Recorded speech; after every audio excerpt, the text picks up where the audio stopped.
BJP को एक लंबी तलाश जिसकी थी, यानी नया कार्यकारी अध्यक्ष, अब वो मिल गया है। बिहार के मंत्री नितिन नवीन को बीजेपी का राष्ट्रीय कार्यकारी अध्यक्ष बनाया गया। नितिन नवीन बिहार में इस वक्त सड़क निर्माण मंत्री हैं। नितिन नवीन पटना के वाकीपुर से बीजेपी विधायक हैं और उन्हें बिहार का युवा चेहरा माना जाता है। वो भारतीय युवा जनता मोर्चा के महासचिव भी रह चुके हैं।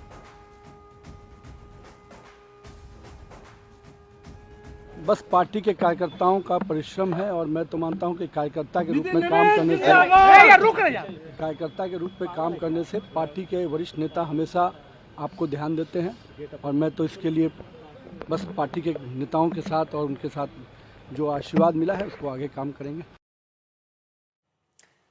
तो ये देखिए, ऐसे चौंकाने वाली चीज है जिस पर अभी तक हो सकता है बहुत सारे लोगों को भरोसा ना हो रहा हो कि कुछ ऐसा हो गया है। लंबे वक्त से इंतजार इसका था कि कौन होगा उस पद पर आसीन। अब ऐसा नाम सामने आया जिसकी कल्पना किसी ने नहीं की थी और इसी को लेकर हमारे तमाम सहयोगी हमारे साथ जुड़े हुए हैं। सुजीत झा स्टूडियो में हमारे साथ है, हिमांशु भी हमारे साथ, हमारे सहयोगी मौजूद हैं, ऐश्वर्या पालीवाल भी हमारे साथ मौजूद हैं। ऐश्वर्या, तो सब लोग, खैर चौंकने वाला तो नाम था ही, शायद डाइजेस्ट ना हो पाए, लेकिन वो फहरिस्त में जो लंबे लंबे लोगों की नाम चल रही थी, जिनके कयास लगाए जा रहे थे नामों को लेकर, क्या कोई और रिएक्शन आया है? हालांकि बीजेपी की तरफ से कभी ऐसा कोई रिएक्शन आता नहीं है, कोई असंतुष्टि दिखा दे। शिवराज सिंह चौहान को देखिए, मुख्यमंत्री पद से हटा दिए गए, लेकिन कोई उफ तक उन्होंने नहीं की।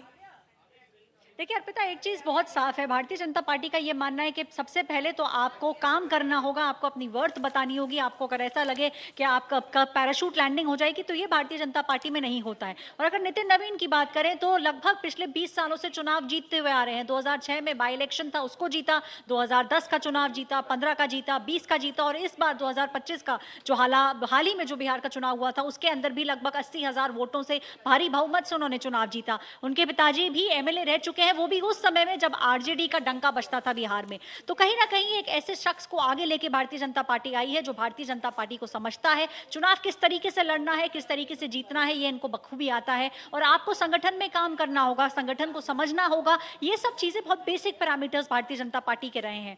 जिन नेताओं से पहले बातचीत हुई थी अर्पिता, उनसे एक बात तो साफ हो रही थी कि अब एक युवा चेहरा की जरूरत है भारतीय जनता पार्टी को और 50 साल से उम्र से कम का ही कोई जो लोग थे उन्हीं को ये वाला जो पद है ये दिया जाता है और 45 इयर्स ओल्ड है नवीन जी। तो कहीं ना कहीं ये चीज एकदम साफ है कि अब नेक्स्ट जनरेशन जो है भारतीय जनता पार्टी उसको आगे लेके आ रही है। आपको आगे कैसे बढ़ना है, पार्टी को आगे कैसे लेके जाना है, इन सब चीजों को मद्देनजर रखते हुए ये नया चेहरा अब नाम सामने आया है। अर्पिता, हमारे साथ सुजीत भी हैं, हिमांशु भी हैं और रोहित भी इस वक्त हमारे साथ जुड़े हुए हैं। अब जिस तरह से ये परिवर्तन देखा जा रहा है नितिन नवीन के नाम को लेकर, हिमांशु, अभी तक ऐसा भी नहीं देखने को मिला जो प्रदेश में जिम्मेदारी जिसने ना संभाली हो राष्ट्रीय स्तर पर जिम्मेदारी संभाले। ये भी बहुत बड़ी चीज है नितिन नवीन के नाम पर जो सामने आया। मतलब आप प्रयोग केवल एक लेवल पर नहीं कर रहे हैं, आप युवा चेहरा भी ले आते हैं प्रयोग के नाम पर, आप ये भी एक नया कदम उठा रहे हैं।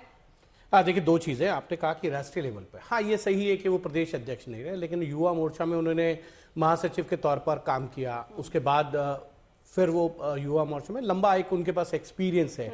प्रदेश के अंदर उन्होंने युवा मोर्चा के अध्यक्ष के तौर पर जिम्मेदारी निभाई। उससे पहले सिक्किम के वो जो है प्रभारी रहे हैं चुनाव के। उनके रहते हुए भारतीय जनता पार्टी ने वहां एनडीए की सरकार बनाई थी। नितिन नवीन ने पूरे नॉर्थ ईस्ट में जो है शहीद यात्रा निकाली थी। उसके बाद उनको छत्तीसगढ़ की जिम्मेदारी दी गई चुनाव की। एक तरीके से देखा जाए तो जहां भी विधानसभा चुनाव होते थे देश भर में कहीं भी, नितिन नवीन को 2, 4, 5 विधानसभा सीटों की जिम्मेदारी दी जाती रही है। तो एक चुनावी जो उनके पास एक्सपीरियंस है वो तो है, लेकिन संगठन के तौर पर उन्होंने युवा मोर्चा में काम कर लिया। प्रशासनिक तौर पर देखें तो 20 साल से ज्यादा समय से वो लगभग जो है विधायक हैं, लगभग 8 साल से वो मंत्री हैं बिहार सरकार में। तो संगठन और प्रशासनिक अनुभव और चुनाव प्रक्रिया में उनके पास 20 साल का एक्सपीरियंस, तो ये कहीं ना कहीं भारतीय जनता पार्टी में एक ऐसा है। इससे पहले नितिन गडकरी को जब अध्यक्ष बनाया गया था तो वो एमएलसी थे और प्रदेश अध्यक्ष थे। सीधा उनको राष्ट्रीय राजनीति के पटल पर अध्यक्ष बनाकर लेके आए थे, तब उनकी उम्र 52 साल थी। गृह मंत्री अमित शाह जब अध्यक्ष बने तो वो 49 साल के थे। हाँ ये जरूर है, वो गुजरात में मंत्री रहे थे। उसके बाद उन्होंने राष्ट्रीय राजनीति में भारतीय जनता पार्टी में राष्ट्रीय महासचिव की भूमिका निभाई और उत्तर प्रदेश में जो 2014 में एक सोशल इंजीनियरिंग का ताना बाना बुना गया था, उसमें गृह मंत्री अमित शाह ने जो है वो एक बड़ी भूमिका निभाते हुए, जिसकी उम्मीद भारतीय जनता पार्टी में किसी को नहीं थी, 72 सीटें भारतीय जनता पार्टी ने जीत ली थी। ये कहीं ना कहीं है कि भारतीय जनता पार्टी एक्सपेरिमेंट करती है, उसके बेनिफिट उनको मिलते हैं। जेपी नड्डा जब अध्यक्ष बने उनकी उम्र 60 साल के करीब नहीं थी, 60 साल नहीं थी, लेकिन वो भी मृतभाषी थे, वो भी जनरल सेक्रेटरी रहे थे पार्टी के, और वो तो अर्ली 90s में 90 के दशक की शुरुआत में जो है वो युवा मोर्चा के अध्यक्ष रहे। उनकी टीम में उमा भारती थी, शिवराज सिंह चौहान थे। तो भारतीय जनता पार्टी ये एक्सपेरिमेंट करती रही। ये एक्सपेरिमेंट कैसे देखते हैं सुजीत आप?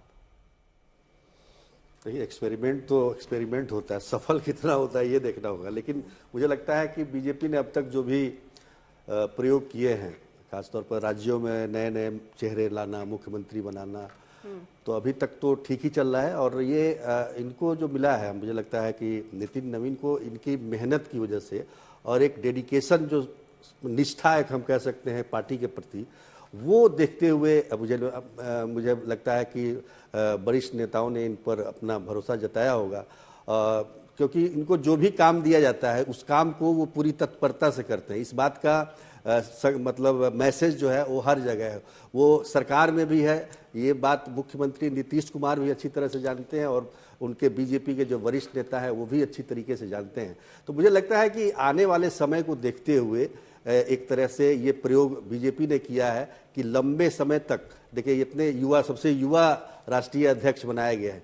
लेकिन अर्पिता, एक बात और मैं कहना चाहूँगा कि पटना के तो ये खाटी हैं, मतलब बिहार के नितिन नवीन, लेकिन इससे पहले जेपी नड्डा जी का भी संबंध पटना से रहा है, ये भी जिक्र करना जरूरी है, क्योंकि उनकी पढ़ाई लिखाई पटना से ही हुई थी। खैर, तो नितिन नवीन का ये राष्ट्रीय कार्यकारी अध्यक्ष बनना निश्चित तौर पर किसी को ये उम्मीद नहीं थी कि इस तरह से अचानक से, क्योंकि बिहार में चुनाव भी खत्म हो गए हैं और चुनाव बहुत सारी चीज़ों को तय करता है राज्यों में, कि फला जगह किसी राज्य में चुनाव है तो वहीं के मंत्री बनेंगे, वही बहुत सारी पार्टियां ऐसी करती है। लेकिन जहां चुनाव खत्म हो गए हों और सब कुछ सामान्य हो गया हो, बम्पर प्रचंड जीत मिली हो, और वहां से एक मंत्री को राष्ट्रीय कार्यकारी अध्यक्ष बना देना, तो वाकई ये तो बहुत बड़ा प्रयोग है। और ये मुझे लगता है कि बीजेपी ही कर सकती है। और हालांकि जेडीयू में भी देखिए राष्ट्रीय कार्यकारी अध्यक्ष, हालांकि जेडीयू तो बिहार की ही पार्टी है, तो निश्चित तौर पर ये हम कह सकते हैं कि बीजेपी ने एक प्रयोग किया है। और मुझे लगता है कि जिस काम में नितिन नवीन लगते हैं, क्योंकि ये अच्छा, आज ना एक सवाल सबके मन में चल रहा होगा रोहित, ये जरूर चल रहा होगा क्योंकि कई धुरंधरों के नाम थे लिस्ट में जिन पर चर्चा हो रही थी। अब जब वो बैठ के सोच रहे होंगे कि हम कहां रह गए और ये कैसे आगे निकल गए, तो रोहित क्या एनालाइज कर पाएंगे? अर्पिता, देखिए जाहिर सी बात है, आप जो बता रही थी, बड़े बड़े धुरंधर जो है वो मैदान में अपना नाम जो है सोच रहे होंगे कि वो बन सकते हैं राष्ट्रीय अध्यक्ष। देश भर में सोचिए, ये कंपटीशन सिर्फ बिहार में या दिल्ली में नहीं बैठ के हो रहा होगा, देश भर में ऐसे कई बीजेपी के नेता हैं जिनको लग रहा होगा कहीं उनकी लॉटरी ना लग जाए। लेकिन जिस तरीके से नितिन नवीन का, जैसे हम बता रहे थे, संगठन में काम करने का एक्सपीरियंस रहा है, सौम्य स्वभाव के हैं, और जो उनकी शालीनता है वो कहीं ना कहीं बहुत सारे चुनावों में नजर भी आती है। जिस तरीके से उनका इलेक्शन मैनेजमेंट रहता है, वो छत्तीसगढ़ में जिस तरीके से उन्होंने पिछले बार चुनाव में जीत दिलाई थी बीजेपी को, और उसके बाद इसका असर ये हुआ था कि छत्तीसगढ़ में जो प्रभारी थे, तो उनका खुद का जब चुनाव इस बार हो रहा था बांकीपुर में, तो सैकड़ों की संख्या में छत्तीसगढ़ से लोग उठकर आए थे उनके लिए प्रचार प्रसार करने के लिए बांकीपुर सीट में। तो ये उनका बहुत, अमूमन आप ऐसा नहीं देखती होंगी कि कोई नेता के लिए अपने स्वतः कोई चल के इतना आए हजारों किलोमीटर या फिर आपके लिए प्रचार प्रसार करने के लिए। और नितिन नवीन, एक 45 साल के युवा का राष्ट्रीय अध्यक्ष यानी कार्यकारी राष्ट्रीय अध्यक्ष बनना, ये साफ तौर पर दर्शाता है कि बीजेपी अब अपना लॉन्ग टर्म इन्वेस्टमेंट कर रही है, यानी अगले 15, 20, 25 साल किस तरीके से पार्टी की दशा और दिशा तय की जाएगी, उसको लेकर जो है उन्होंने नितिन नवीन में जो है इस तरीके से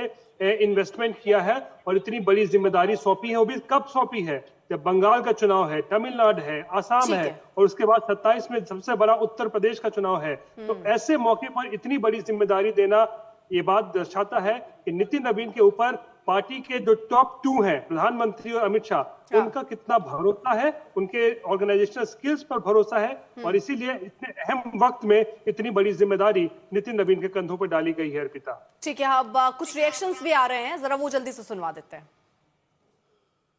भारतीय जनता पार्टी के लिए गौरव का क्षण है। बिहार का एक सामान्य कार्यकर्ता के तौर पर लंबे समय से नितिन नवीन जी काम कर रहे हैं और युवा चेहरा एक नौजवान को राष्ट्रीय स्तर पर काम करने का मौका आदरणीय प्रधानमंत्री जी ने और राष्ट्रीय अध्यक्ष जी ने दिया है। इसके लिए बधाई देता हूं। कार्यकारी अध्यक्ष के तौर पर, एक सामान्य कार्यकर्ता के तौर पर, राष्ट्रीय अध्यक्ष के तौर पर काम करने का काम नितिन नवीन, ये बिहार के लिए ऐतिहासिक क्षण है। भारतीय जनता पार्टी के लिए बहुत ही ऐतिहासिक दिन है कि बिहार के धरती से कोई आज राष्ट्रीय कार्यकारी अध्यक्ष भारतीय जनता पार्टी के बनाए जा रहे हैं। ये हमारे लिए, पूरे बिहार के लिए सौभाग्य का विषय है और नितिन नवीन जी को पूरा बिहार के भारतीय जनता पार्टी की ओर से मैं हार्दिक बधाई देता हूं और केंद्रीय नेतृत्व को भी बधाई देता हूं कि आज बिहार से इतना बड़ा सौभाग्य भारतीय जनता पार्टी को मिला है। और जिस प्रकार से नितिन नवीन जी बिहार सरकार में मंत्री के रूप में, एक पटना में विधायक के रूप में बड़े लोकप्रिय हो रहे थे और छत्तीसगढ़ में जिस प्रकार की भूमिका थी उनको, और छत्तीसगढ़ में जो सरकार बनी उसमें भूमिका के लिए आज राष्ट्रीय स्तर पर कार्यकारी अध्यक्ष के रूप में भारतीय जनता पार्टी ने बिहार के एक लाल को दिया है, तो उसके लिए भारतीय जनता पार्टी के शीर्ष नेतृत्व को बहुत बहुत बधाई, धन्यवाद। बिहार के लिए गौरव का क्षण है कि भारतीय जनता पार्टी जैसी विश्व की सबसे बड़ी पार्टी के राष्ट्रीय कार्यकारी अध्यक्ष का दायित्व बिहार के एक मिट्टी के लाल को मिला है। यह हम सब लोगों के लिए बड़ा ही गौरव का क्षण है। तो ये आप देख रहे हैं किस तरह से रिएक्शन आ रहे हैं। अब अध्यक्ष, बीजेपी का अध्यक्ष का जो पूरी प्रक्रिया है वो जरा हिमांशु से हम समझेंगे। धारा 19 में अध्यक्ष के चुनाव में प्रावधान जो किए गए हैं इसके मुताबिक जरा बताइए अब आगे का क्या पूरा प्रोसेस रहने वाला है। देखिए बिल्कुल, अब क्योंकि भारतीय जनता पार्टी के अगर देखें तो संगठनात्मक जो चुनाव है पूरे हो चुके हैं और भारतीय जनता पार्टी का जो मैनिफेस्टो, जो संविधान है उसके अनुसार आप 51% यानी कि 36 राज्यों में से अगर 19 राज्यों के चुनाव, संगठनात्मक चुनाव पूरे हो जाए। अब तो 26 हो गए, ज्यादा हो गए, 28 हो गए, 29 हो गए, माफ कीजिएगा 30 हो गए। तो 30 राज्यों के विधानसभा चुनाव हो चुके हैं। अब जो केंद्रीय चुनाव अधिकारी हैं के लक्ष्मण, अब वो घोषणा करेंगे कि इस अध्यक्ष पद का चुनाव कब होगा। तो उसके लिए नितिन नवीन क्योंकि कार्यकारी अध्यक्ष बन चुके हैं तो ये मान के चला जा सकता है कि वही अध्यक्ष होंगे, क्योंकि भारतीय जनता पार्टी में हमने पिछले कई चुनावों में जब देखा है तो किसी चुनाव में ऐसा नहीं हुआ कि वहां 2 लोगों ने नामांकन किया हो। हमेशा ही होता है, एक व्यक्ति नामांकन करते हैं। चाहे आपने देखा हो जब जेपी नड्डा अध्यक्ष बने तो वो कार्यकारी अध्यक्ष थे, उन्होंने अध्यक्ष का नॉमिनेशन किया। गृह मंत्री अमित शाह जब अध्यक्ष बने तो वो महासचिव थे, राजनाथ सिंह गृह मंत्री बने थे, उनकी जगह उन्होंने पदभार ग्रहण किया। और फिर संगठनात्मक चुनाव हुए 2016 में, अध्यक्ष का पूर्ण कार्यकाल जो है वो उन्होंने किया। फिर नितिन गडकरी बने तो संगठनात्मक चुनाव हो गए थे, राजनाथ सिंह अध्यक्ष थे, नितिन गडकरी ने नॉमिनेशन भरा।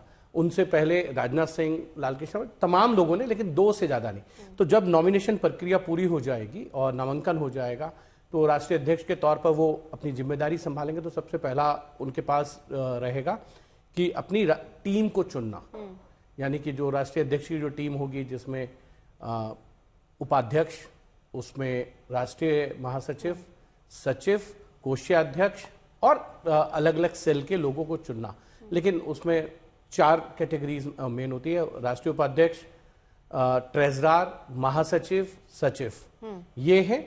उसके अलावा फिर पार्लियामेंट्री बोर्ड जो पार्टी का सबसे हाईएस्ट डिसीजन मेकिंग कहे बोर्ड है, वो केंद्रीय चुनाव समिति जो तय करती है कि किनको टिकट दिया जाएगा, नहीं दिया जाएगा, और पार्टी की राष्ट्रीय कार्यकारिणी जिसमें देश भर का रिप्रेजेंटेशन होता है हर एक का।